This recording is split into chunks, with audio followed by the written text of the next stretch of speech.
Bless the Lord, O my soul, bless it. Hi, thanks for tuning in to Armor of God. As always, let me start the video by saying thank you so much for taking the time to watch this video, and hopefully you'll learn a lot from what we've put together for you here. Well, for this video, I'd like to share something from Father Joseph Iannuzzi again with all of you, and I just love the message that he's putting here in these clips, and I hope you feel the same way too. But first, I'd like to share something about the Magisterium, and this is more for the Catholics listening to this video. Magisterial seals of approval. You cannot get any higher in the Catholic Church when it comes to a written form of approval than that. That's the highest there is. And if you don't trust that, then there's nothing for me to say to you.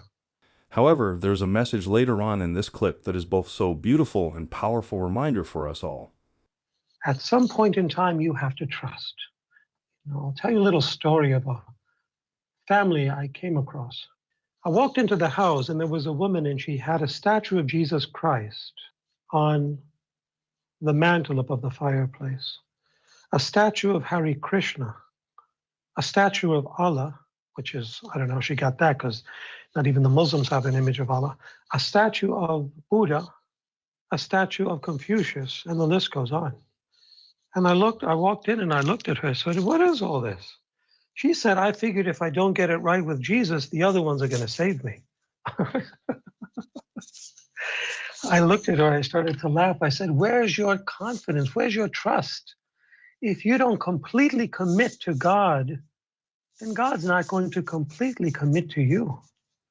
You have to at one point say, I give my faith, hope, love, my life in this world and in the next life.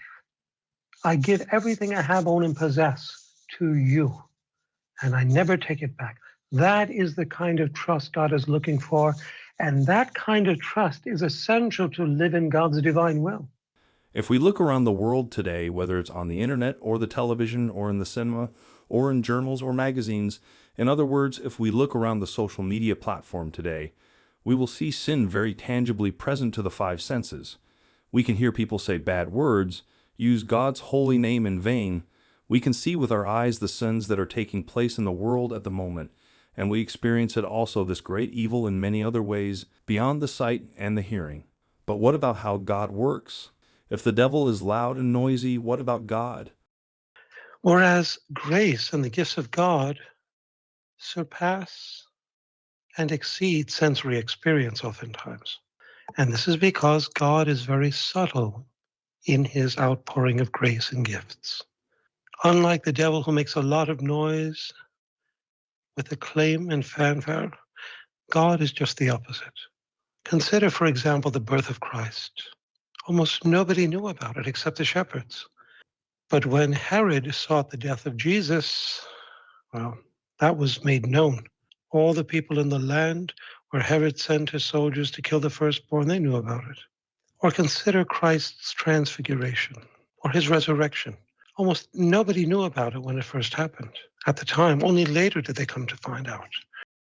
One of the reasons why I love listening to Father Iannuzzi, and also why I love sharing clips of him with all of you on my channel here, is because by listening to him for so long now, I've learned to appreciate our faith more so than ever, to grow in love with our Jesus much more than ever before, and that's why it's truly an honor for me to be allowed and permitted to share his works here on my channel. And one of the most memorable things he said during one of his podcasts is this, and I'm paraphrasing here: to walk side by side with the church, not too far ahead that we are expecting changes or anything of the sort before the church does, or too far behind that we are resisting whatever the church is trying to do.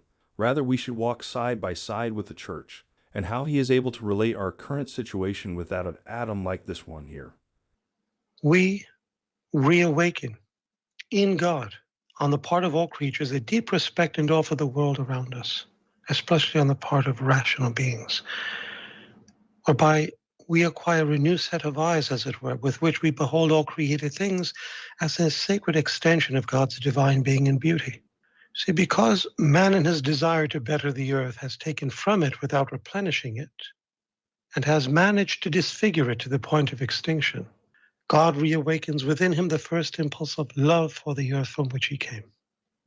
Remember, man was created for God through his relation to the earth and its creatures and even the cosmos around him. so that the more he learns to respect the world around him, the more its resources and potencies are available to him in his service to God and to all creatures. It is not until man grasps this fundamental truth that God opens his eyes to the reality that stood before him in the days of Adam, where he beholds the Creator's handiwork in every creature. He cultivates and shepherds the earth as God intended. God told Adam and Eve, fill the earth and be its steward. Serve it well. And where man gives back to the earth for that which he received. In fact, it is in gaining respect for the earth that man gains respect for all life around him. For God fashioned nature in such a way that it takes very good care of man. It provides for us, both physically and spiritually, and by example, trains us to care for all other creatures. There's a symbiosis in nature that God put there. Nature preserves itself, purifies itself, and reminds us to return back to God. Anyway, for the last part of this video, I'd like to share this from Father Iannuzzi about being compassionate, about being sensitive to others' needs and sufferings. It's a beautiful reminder for us all. You know, people that have no sensitivity toward the suffering of others. And there are a lot of people out there today that don't have God, that don't have hope, faith, love, and therefore they don't have compassion because they don't offer up their mortifications, their sufferings. And as a result, they become hardened of heart. So if a person is without compassion, it means they don't know how to offer up their mortifications to God. And Bishop Sheen was a great champion of encouraging people to do just that when he worked for the Propaganda Fide Institute. He would fly throughout the world to various countries, and the first place he said he would go, and he landed, would be the nursing homes, the hospitals. And he would tell the people who were suffering and dying, don't waste your suffering. It's of redemptive and salvific value. Offer it up to God. Don't waste it. And for the last part of this video, I'd like to share something from what Msgr Stephen Rossetti shared in his writings about the emotions of demons, not so much as interested by how they feel or anything like that, but rather how he described the whole thing. At the beginning of one particular exorcism, as is typical, the demons began to manifest and the afflicted person's consciousness receded into the background. Looking at the person's face, which had now become the demon's face, a look of pure rage crossed the eyes and visage. As the 1-hour session progressed, the look of rage turned into terror. By the end of the session, the look morphed into one of complete despair. There are several well-known primary signs of possession, such as speaking unknown languages or occult knowledge, but there are also secondary signs. These are not conclusive of a demonic presence, but a possible indication of one. In this case, the emotions of rage, terror, and despair came straight from hell. In the beginning of the process of an exorcism, the demons, like any narcissist, are full of arrogant bluster, but it is an empty show and covers over their inner cowardice and weakness. As the session wears on and they are confronted with the truth, their underlying fear and terror come to the fore. They are terrified of Jesus and all that is holy. By the end of the session, as they face their ultimate defeat and doom, their despair can be palpable. Demons do not have bodies and thus do not experience emotions in the same way humans do. Their emotions are unfiltered by a body and are thus purely spiritual. Msgr Rossetti said in his writing that such emotions in a purely spiritual life are more powerful, purer, and more real. In this case, the rage, terror, and despair of demons overwhelms and consumes them. He also wrote that the emotions of the blessed in the kingdom are likewise powerful, pure, and real. But the blessed are filled with joy, peace, and love. These spiritual emotions naturally overflow into a canticle of praise to our beautiful God, a song unique to each soul who sings it. Msgr Rossetti, who has been an exorcist for many years and ironically, facing all that evil, has spontaneously turned his eyes heavenward. In the midst of the spiritual battle, whiffs of joy and eternal life pass through his exorcism sessions, a harbinger of what is to come.